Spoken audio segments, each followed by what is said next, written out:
Hello friends, welcome back to my channel the online study point. तो आपको मैं एक इंपॉर्टेंट इन्फॉर्मेशन बता दूं कि आज से हमने जेकेएसएसबी क्लास 4 की रिवीजन्स स्टार्ट करती हैं। तो जो भी आपके फ्रेंड्स या रिलेटिव्स प्रिपेयर कर रहे हैं जेकेएसएसबी क्लास 4 के लिए, तो उनको बताइए ताकि वो भी रिवीजन कर पाएँ। ठीक है, रिवीजन जो है ये बहुत ज़्यादा ज़रूरी है। आप जितना भी पढ़ोगे उसका कोई फ़ायदा नहीं है जब तक आप रिवाइज़ नहीं करोगे। तो रिवाइज़ करना बहुत ज़्यादा ज़रूरी है, चाहे कम पढ़िए बट रिवाइज़ करिए उसको। ठीक है, तो आज का जो हमारा टॉपिक है रिवीजन के लिए वो है प्रीपोजिशंस। ठीक है, आज हम करेंगे प्रीपोजिशंस। मैंने आपके लिए इंपॉर्टेंट प्रीपोजिशंस ढूंढ के लाई हैं जो कि प्रीवियस एग्जाम्स में कहीं ना कहीं कोई ना कोई एग्जाम्स में वो आई हुई हैं प्रीपोजिशंस। तो उनके रूल्स भी मैं आपको साथ साथ में ही बताते जाऊँगी। ठीक है, तो इस मॉक टेस्ट जो हमने तैयार किया हुआ है आज, इसमें आपको एक्टिवली पार्टिसिपेट करना है और जो भी आपके मार्क्स आएंगे वो आपको कमेंट सेक्शन में बताने हैं। सभी को करना है ये, सभी को अपने मार्क्स कमेंट सेक्शन में बताने हैं। ठीक है, तो चलिए वीडियो को स्टार्ट करते हैं।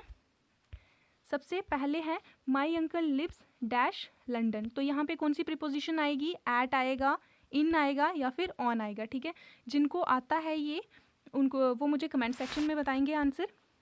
क्या था? My uncle lives dash London. तो यहाँ पे कौन सी प्रीपोजिशन आएगी?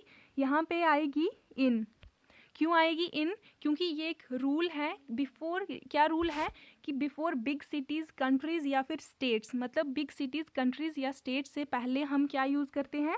इन यूज़ करते हैं। हमेशा याद रखना, बिग सिटीज़ होंगी, कंट्रीज़ होंगी या फिर स्टेट्स होंगी, उनके पहले प्रीपोजिशन आएगा इन। ठीक है, पता चल गया आपको? तो क्या आएगा यहाँ पे? इन आएगा। My uncle lives in London.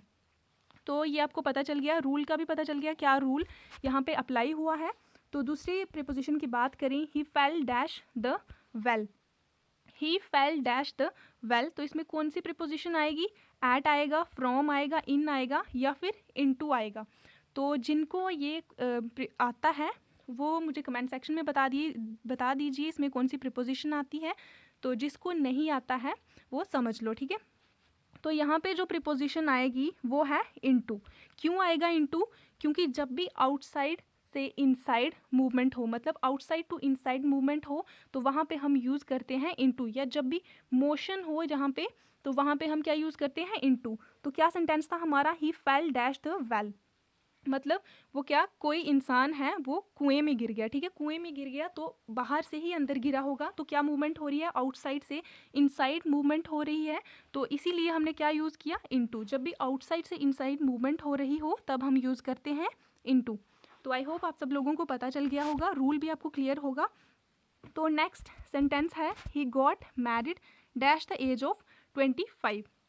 तो यहाँ पे कौन सी प्रीपोजिशन आएगी? इन आएगा, एट आएगा या फिर ऑन आएगा। तो इस सेंटेंस की बात करें तो इसमें क्या है? एक पर्टिकुलर एज बताई हुई है। ठीक है, एज ऑफ 25, मतलब उसकी शादी हुई, किसी इंसान की, कोई पर्सन है उसकी शादी हुई कब? एट द एज ऑफ 25 की एज में उसकी शादी होगी। तो पर्टिकुलर एज की बात हो रही है यहाँ पे, पर्टिकुलर एज है 25। तो जब भी पर्टिकुलर एज की बात की जाएगी तब हम यूज़ करेंगे एट। कौन सा प्रीपोजिशन यूज़ करेंगे? एट। तो यहाँ पे क्या आएगा? एट आएगा यहाँ पे। ठीक है, he got married at the age of 25। उसके बाद नेक्स्ट की बात करें तो क्या है? He sells apple dash 60 rupees kilo. He sells apple dash 60 rupees kilo. तो यहाँ पे कौन सा प्रीपोजिशन आएगा? इसके ऑप्शंस हैं, ऑन आएगा, बाय आएगा या फिर एट आएगा। तो इसमें भी एक रूल है जो मैं आपको बताती हूँ कि जब भी रेट होगा, जब भी रेट की बात की जाएगी, 60 rupees kilo, 50 rupees kilo, 40 rupees kilo, ऐसी बात की जाएगी रेट की, तो वहाँ पे क्या आएगा? एट आएगा। हमेशा वहाँ पे एट प्रीपोजिशन आएगा। ठीक है, तो ये रूल्स जो हैं ये आप कहीं पे लिख लो क्योंकि ये रूल्स बहुत ज़्यादा ज़रूरी हैं। तो कहीं पे नोट डाउन कर लो इन रूल्स को। तो क्या बताया मैंने आपको? क्या आएगा यहाँ पे? एट आएगा, क्योंकि जब भी रेट की बात की जाएगी तब हम यहाँ पे प्रीपोजिशन यूज़ करेंगे at. He sells apple at 60 rupees kilo. तो समझ आ गया आपको, यहाँ पे क्या आएगा? एट आएगा। ठीक है, नेक्स्ट की बात करें, my uncle lives dash Roopnagar in Jammu. तो मैंने आपको ऊपर बताया कि जब भी बिग स्टेट्स या कंट्रीज़ या फिर सिटीज़ की बात की जाए तो हम वहाँ पे कौन सी प्रीपोजिशन यूज़ करते हैं? इन यूज़ करते हैं। तभी इस सेंटेंस में क्या आया है? My uncle lives dash Roopnagar in Jammu. तभी यहाँ पे आया इन जम्मू। बट हमें यहाँ पे फाइंड करना है यहाँ पे क्या प्रीपोजिशन आएगा। ठीक है, तो ऐसे ही एक और रूल है कि जब भी विलेजेस, टाउन्स या फिर कॉलोनीज़ की बात की जाए तब हम कौन सा प्रीपोजिशन यूज़ करते हैं, तब हम यूज़ करते हैं एट प्रीपोजिशन हम यूज़ करते हैं। तो यहाँ पे बात की गई है कॉलोनी की, Roopnagar colony in Jammu. My uncle lives at Roopnagar in Jammu. तो कॉलोनी की बात की गई है तो इसीलिए हम क्या यूज़ करेंगे, यहाँ पे एट यूज़ करेंगे। समझ आ गया।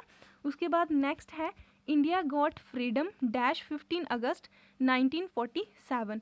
जब भी कोई पर्टिकुलर डेट की बात की गई हो या पर्टिकुलर डे की बात की या फिर डे की बात की गई हो या फिर डेट की बात की गई हो तब हम यूज़ करते हैं ऑन। मतलब डेट या डे से पहले क्या आएगा, कौन सा प्रीपोजिशन आएगा, ऑन आएगा। ठीक है, तो यहाँ पे डेट की बात की गई है ना, 15 अगस्त 1947 ये एक डेट है, तो इससे पहले क्या, कौन सा प्रीपोजिशन आएगा, on. India got freedom on 15 August 1947। तो ऐसे ही नेक्स्ट देखते हैं we wear cotton clothes dash summer. तो यहाँ पे कौन सा प्रीपोजिशन आएगा, जिन लोगों को आता है वो कमेंट सेक्शन में बता दीजिए अपना आंसर, और जिनको नहीं आता वो यहाँ पे समझ लीजिए। We wear cotton clothes dash summer, तो यहाँ पे कौन सा प्रीपोजिशन आएगा, we wear dash cotton clothes dash summer. यहाँ पे प्रीपोजिशन आएगा आपका इन। इन क्यों आएगा, क्योंकि ये भी एक रूल है कि समर सीजन्स या फिर डे, सीजन्स, मंथ्स या फिर ईयर्स से पहले हम क्या यूज़ करते हैं, हमेशा इन यूज़ किया जाता है। ठीक है, तो समर क्या है, समर एक सीज़न है, तो इसीलिए समर से पहले क्या आएगा, इन आएगा। ठीक है, we wear cotton clothes in summer. तो आई होप आपको समझ आ गया होगा रूल। तो आगे बढ़ते हैं। नेक्स्ट है cut this apple dash to. तो यहाँ पे पहले हम इस सेंटेंस को देखते हैं कि ये सेंटेंस, मतलब इस सेंटेंस में क्या बात की जा रही है। तो इस सेंटेंस में डिवीज़न की बात की जा रही है। ठीक है, cut this Apple into two. जब भी डिवीज़न की बात हो तो हम क्या यूज़ करते हैं, इनटू यूज़ करते हैं। तो यहाँ पे क्या आ जाएगा, इनटू आ जाएगा, cut this Apple into two.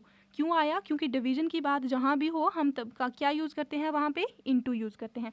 उसके बाद नेक्स्ट देखते हैं on his way to Srinagar the PM will stay for 2 hours dash Jammu. On his way to Srinagar the PM will stay for 2 hours dash Jammu. तो यहाँ पे कौन सा प्रीपोजिशन आएगा, यहाँ पे आएगा एट। क्यों आएगा एट, बड़े सारे लोगों को मतलब मैक्सिमम कुछ लोगों को ये लग रहा होगा कि यहाँ पे इन आएगा, बट इन नहीं आएगा, यहाँ पे ऐट आएगा। ऐट क्यों आएगा और इन क्यों नहीं आएगा, क्योंकि मैंने आपको बताया था कि बिग सिटीज़ और स्टेट्स या फिर कंट्रीज़ हों तो उनसे पहले इन यूज़ किया जाता है। पर उस एक और रूल है वैसे ही कि जब बिग सिटीज़, स्टेट्स या कंट्रीज़ में किसी ने टेम्पररी स्टे करना हो, मतलब थोड़े टाइम के लिए ही कोई रुके वहाँ पे, तो तब हम यूज़ करते हैं ऐट। तो यहाँ पे बात की गई है ना कि जाना तो पीएम को कहाँ जाना है, श्रीनगर जाना है, और जम्मू उन्होंने सिर्फ टेम्पररी 2 आवर्स के लिए, मतलब 2 आवर्स के लिए ही स्टे करना है जम्मू। तो यहाँ पे क्या आएगा, ऐट। टेम्पररी बेसिस पे ही स्टे करना है, इसीलिए यहाँ पे क्या आया, ऐट आया। ठीक है, नेक्स्ट है राइट एन ऐसे डैश मॉर्निंग वॉक। तो यहाँ पे कौन सा प्रीपोजिशन आएगा, ऐट आएगा या फिर ऑन आएगा, जल्दी से कमेंट सेक्शन में बताइए।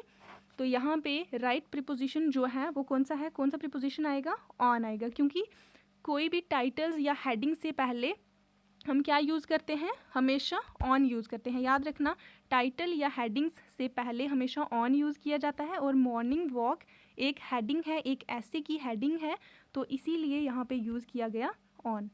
ऐसे ही नेक्स्ट देखते हैं she goes dash temple dash Tuesday. यहाँ पे क्या आएगा, पहले हम इतने से सेंटेंस की बात करते हैं, शी गोज़ डैश टेम्पल। तो 2 और 4 में से क्या आएगा, ये तो सामने दिख रहा है 2 आएगा। उसके बाद she goes to temple dash Tuesday. तो मैंने आपको बताया कि जब भी कोई भी डे की बात की गई हो तो हम क्या यूज़ करेंगे, कौन सा प्रीपोजिशन यूज़ करेंगे, ऑन। डेज़ या फिर ईयर्स, मतलब किसी की डेज़, मतलब कोई भी डे या फिर डेट की बात की गई होगी तो हम क्या यूज़ करेंगे, वहाँ पे ऑन यूज़ करेंगे। तो यहाँ पे डे की बात की गई है ना, ट्यूसडे, तो यहाँ पे क्या यूज़ करेंगे, on. She goes to temple on Tuesday, ये हो गया। उसके बाद नेक्स्ट देखते हैं I shall finish my work dash 5 PM। तो यहाँ पे एंडिंग टाइम की बात की गई है कि मैं अपना काम 5 PM तक ख़त्म कर दूँगा या फिर कर दूँगी। तो एंडिंग टाइम की यहाँ पे बात की गई है कि मैं इस टाइम तक अपना काम ख़त्म कर दूँगी। तो इसमें क्या आएगा, एंडिंग टाइम को एक्सप्रेस करने के लिए हम हमेशा यूज़ करते हैं कौन सा प्रीपोजिशन, वाई। तो यहाँ पे क्या आएगा, बाय प्रीपोजिशन आएगा, I shall finish my work by 5 PM। Ending time को एक्सप्रेस जब भी करना हो हम कौन सा प्रीपोजिशन यूज़ करते हैं, बाय। तो यहाँ तक हमने कर लिए प्रीपोजिशन। आई होप आप सब लोगों को क्लियर होंगे। जिसको भी कोई भी क्वेरी होगी वो मेरे को कमेंट सेक्शन में पूछ लेना, ठीक है। तो एक बात बताती हूँ कि मैं बड़े सारे बच्चे जो होते हैं क्या सोचते हैं कि हम प्रीपोजिशंस के रूल्स नहीं पढ़ेंगे, हम तुक्का लगा के प्रीपोजिशंस कर लेंगे। तो वो भी ठीक है, कुछ प्रीपोजिशंस जो हैं इजी उनको आप तुक्का लगा के कर सकते हो, बट कभी कभी आपको ऐसी प्रीपोजिशंस दे देंगे जो बिल्कुल सिमिलर होंगी, मतलब आपको पता नहीं चलेगा कि यहाँ पे कौन सी प्रीपोजिशन आएगी, तुक्के से तो आप उनको कर नहीं सकते। तो वहाँ पे आपको रूल ही लगेगा, ठीक है। तो रूल याद करना बहुत ज़्यादा ज़रूरी है। तो जो बच्चे रूल्स याद नहीं करना चाहते वो मेरी इस वीडियो को देख लें। मैंने जितने भी रूल्स इस वीडियो में बताए हैं वो एनफ हैं आपके लिए, क्योंकि ये सारे मैंने इंपॉर्टेंट रूल्स बताए हैं, ठीक है। इतने रूल्स जो हैं काफ़ी हैं आपके लिए। She looks at me dash anger. तो यहाँ पे क्या आएगा, यहाँ पे क्या बात हो रही है, मैनर की बात हो रही है। वो मुझे देख रही है, कैसे देख रही है, गुस्से से देख रही है। तो यहाँ पे मैनर की बात हो रही है ना, कैसे देख रही है, मैनर क्या है, गुस्से से देख रही है। तो जब भी मैनर की बात की जाएगी तो हम कौन सा प्रीपोजिशन यूज़ करेंगे, विद। इसीलिए हमने यहाँ पे यूज़ कर दिया with. She looks at me with anger, ठीक है। विद कब यूज़ करेंगे, जब भी मैनर की बात की गई होगी। फिर उसके बाद नेक्स्ट है this is dash me and you. तो ये दो लोगों की बात की गई है, ठीक है। दो लोगों की बात जब भी की गई होगी तो वहाँ पे हम यूज़ करेंगे बिटवीन। और जब भी दो से ज़्यादा लोगों की बात की गई होगी तो वहाँ पे क्या यूज़ करना है, अमंग। ये आपको हमेशा याद रखना है। जब भी दो लोगों की बात की गई होगी तो वहाँ पे हम यूज़ करेंगे बिटवीन, और दो से ज़्यादा लोगों की बात की गई होगी तो तब हम यूज़ करेंगे अमंग। तो यहाँ पे क्या आएगा, यहाँ पे तो दो लोगों की बात की गई है, मी एंड यू, कितने लोग हुए, दो। तो यहाँ पे क्या आएगा, यहाँ पे आएगा बिटवीन। नेक्स्ट है the father distributed his property dash his 4 sons. तो यहाँ पे कुछ डिवीजन की बात हो रही है, बट लोग कितने हैं, यहाँ पे 4 लोग हैं, मतलब 2 से ज़्यादा लोग हैं, 4 लोग हैं। तो मैंने क्या बताया आपको, जब 2 से ज़्यादा लोग हों तब डिवीजन वाला अगर कोई सेंटेंस हो तब उसमें कौन सा क्या यूज़ करते हैं हम, तो उसमें हम कौन सा प्रीपोजिशन यूज़ करते हैं, अमंग। तो यहाँ पे क्या आएगा, the father distributed his property among his 4 sons. तो आई होप आपको ये क्लियर हो गया होगा। आगे बढ़ते हैं। नेक्स्ट है the boys have been playing dash 4 hours। तो इस सेंटेंस को देखिए, ये सेंटेंस कैसा है, ये सेंटेंस सबसे पहले ये है परफेक्ट टेंस है, ये इसमें परफेक्ट टेंस लगा हुआ है, और इसमें क्या दिया हुआ है हमें, 4 hours। 4 hours क्या हो गया, period of time. The boys have been playing dash 4 hours। तो ये रूल जो है, रूल को पढ़ने से पहले आपको इतना पता होना चाहिए कि पीरियड ऑफ टाइम क्या होता है और पॉइंट ऑफ टाइम क्या होता है, ठीक है। जो भी मैं आपको नेक्स्ट रूल बता रही हूँ उससे पहले आपको ये जानना ज़रूरी है, पीरियड ऑफ टाइम हम किसको बोलते हैं, पॉइंट ऑफ टाइम हम किसको बोलते हैं। तो यहाँ पे जैसे 4 hours है, 4 hours क्या हो गया, पीरियड ऑफ टाइम, मतलब उसका पूरा पीरियड, कि जितने मतलब उसने कितना खेला, 4 घंटे उसने खेला तो उसका पूरा टाइम हो गया ना ये। तो दूसरा है point of time. Point of time क्या होता है, मतलब पूरा टाइम जिसमें नहीं बताया है, जैसे इसमें चार आवर्स बताए थे कि 4 घंटे उसने खेला, तो ये उसका पूरा टाइम हो गया, तो ये पूरा पीरियड ऑफ टाइम हो गया। तो दूसरा जैसे हमें बता दिया कि the boys have been playing dash morning, ठीक है। जैसे हमें बता दिया कि मॉर्निंग से जो हैं बॉयज़ वो खेल रहे हैं, तो इसमें हमें पीरियड ऑफ टाइम नहीं बताया है, हमें नहीं पता कि वो कितनी देर तक खेल रहे हैं, उन्होंने कितना खेला, हमें सिर्फ इतना पता है कि उन्होंने मॉर्निंग से स्टार्ट किया। तो इसमें हमें सिर्फ पॉइंट ऑफ टाइम बताया हुआ है, थोड़ा सा, मतलब सिर्फ जस्ट पॉइंट ऑफ टाइम बताया हुआ है, हमें पीरियड ऑफ टाइम नहीं बताया, ठीक है। तो आपको क्लियर हो गया पॉइंट ऑफ टाइम क्या होता है, पीरियड ऑफ टाइम क्या होता है। तो जैसे मैं आपको बोलूँ कि किसी ने आफ्टरनून से खेलना स्टार्ट किया या फिर पढ़ना स्टार्ट किया, तो उसमें क्या होगा, आफ्टरनून क्या हो गया, पॉइंट ऑफ टाइम हो गया। अगर मैं बोलूँ कि 6 hours तक कोई पढ़ता है, मतलब किसी ने 6 hours तक पढ़ा, तो वो क्या हो गया, पीरियड ऑफ टाइम, मतलब उसका पूरा पीरियड हो गया, इस पीरियड में उसने पढ़ा, मतलब पूरा टाइम हो गया उसका, ठीक है। तो नेक्स्ट रूल है, तो नेक्स्ट सेंटेंस है the boys have been playing dash 4 hours। तो यहाँ पे क्या हो रहा है, यहाँ पे बात हो रही है पीरियड ऑफ टाइम की। जब भी परफेक्ट टेंस में पीरियड ऑफ टाइम की बात हो, 4 आवर्स क्या है, अभी मैंने आपको बताया पीरियड ऑफ टाइम है। तो जब भी परफेक्ट टेंस में पीरियड ऑफ टाइम की बात हो तब हम क्या यूज़ करते हैं, कौन सा प्रीपोजिशन यूज़ करते हैं, हम यूज़ करते हैं फॉर। और जब परफेक्ट टेंस में पॉइंट ऑफ टाइम की बात की जाए तब हम यूज़ करते हैं सिंस। ठीक है, ये आपको याद रखना है। फॉर और सिंस हम कहाँ यूज़ करते हैं, ये मोस्ट इंपॉर्टेंट प्रीपोजिशंस हैं, ये बहुत बार आ चुकी हैं, बहुत सारे एग्जाम्स में आ चुकी हैं। ठीक है, the boys have been playing, यहाँ पे क्या आएगा, फॉर 4 आवर्स। फॉर क्यों आया, क्योंकि यहाँ पे क्या दिया हुआ है, हमें पीरियड ऑफ टाइम दिया हुआ है। नेक्स्ट है the cat ran dash the rat. तो यहाँ पे क्या आएगा, यहाँ पे जो प्रीपोजिशन है वो आएगा over. The cat ran over the rat, क्योंकि मोशन को शो करने के लिए हम ओवर भी यूज़ करते हैं। ठीक है, तो यहाँ पे आएगा ओवर। आफ्टर, आफ्टर आएगा यहाँ पे, सॉरी, आफ्टर को यूज़ करते हैं हम मोशन को शो करने के लिए। The cat ran after the rat. ठीक है, नेक्स्ट है it has been raining dash Monday. तो ये वही हो गया जो मैंने आपको समझाया कि यहाँ पे क्या दिया हुआ है। पहले आपने देखना है कि इस सेंटेंस में टेंस क्या है। तो टेंस दिख रहा है, परफेक्ट टेंस है, और इसमें क्या दिया हुआ है, पॉइंट ऑफ, इसमें पीरियड ऑफ टाइम नहीं दिया हमें दिया है इसमें पॉइंट ऑफ टाइम। मंडे जो है एक पॉइंट ऑफ टाइम है, तो जब भी हमें परफेक्ट टेंस में पॉइंट ऑफ टाइम दिया होगा तो उसमें कौन सा प्रीपोजिशन यूज़ करना है, मैंने आपको बताया सिंस यूज़ करना है। ठीक है, it has been raining since Monday. तो अब आपको कभी नहीं भूलेगा, आई होप कभी नहीं भूलेगा आपको फॉर और सिंस जो है ये कहाँ यूज़ करने हैं। नेक्स्ट है there is a bridge dash the river. There is a bridge dash the river. तो यहाँ पे कौन सा आएगा, ओवर आएगा, ऑन आएगा या फिर एट आएगा। तो यहाँ पे जो राइट प्रीपोजिशन जो प्रीपोजिशन आएगा वो है over. There is a bridge over the river, crossing की बात हो रही है यहाँ पे, तो जब भी क्रॉसिंग की बात होगी हम यूज़ करेंगे ओवर। एंड लास्ट सेंटेंस हमारा है he fell dash a tree. He fell, fell मतलब वो गिर गया। तो कौन सी मूवमेंट हो रही है, डाउनफॉल मूवमेंट की बात हो रही है। जब भी डाउनफॉल मूवमेंट की बात होगी तो हम कौन सा प्रीपोजिशन यूज़ करेंगे, हम यूज़ करेंगे of. He fell of a tree. तो आज की वीडियो में इतना ही। अगर आपको वीडियो पसंद आई तो लाइक कर देना, शेयर कर देना और मेरे चैनल को सब्सक्राइब कर देना। तो नेक्स्ट वीडियो जो रहेगी हमारी वो ऐसे ही एक और टॉपिक रहेगा, उसकी रिवीजन मैं आपको कराऊंगी। Thank you so much.